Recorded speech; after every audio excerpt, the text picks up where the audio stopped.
திருவாரூர் இடைத்தேர்தல் ரத்தாகும் என்ற நம்பிக்கையில் அதிமுக வேட்பாளரின் பெயரை அறிவிக்கவில்லை என மதிமுக பொதுச் செயலாளர் வைகோ விமர்சித்திருக்கிறார். கஜா புயலால் பாதிக்கப்பட்ட திருவாரூர் மக்கள் அதிமுகவின் மீது கோபத்தில் இருப்பதாகவும் அதனால் தேர்தலை கண்டு அதிமுகவும் அமமுகவும் அச்சப்படுவதாக வைகோ தெரிவித்தார். அதிமுகவினர் நேற்றைக்கு வேட்பாளர் ஆக வேண்டும் என்று கொடுக்கப்பட்ட விண்ணப்பங்களை எல்லாம் ஆய்வு செய்து முதலமைச்சர், துணை முதலமைச்சர், கட்சி நிர்வாகிகள், ஆட்சி மன்ற குழுவினர் எல்லாம் உட்கார்ந்து அலசி ஆராய்ந்து எல்லாம் பார்த்து ஏன் உடனே வேட்பாளர் அறிவிக்கல, 2 நாள் கழிச்சு அறிவிக்கிறோம்னு சொல்றதுக்கு என்ன காரணம்?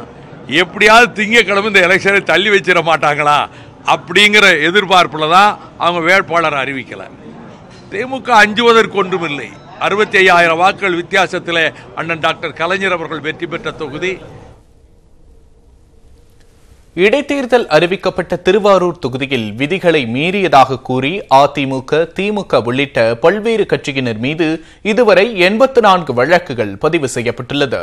இடைத்தேர்தல் அறிவிக்கப்பட்டதை அடுத்து அங்கு தேர்தல் நடத்தை விதிகள் அமலுக்கு வந்தது.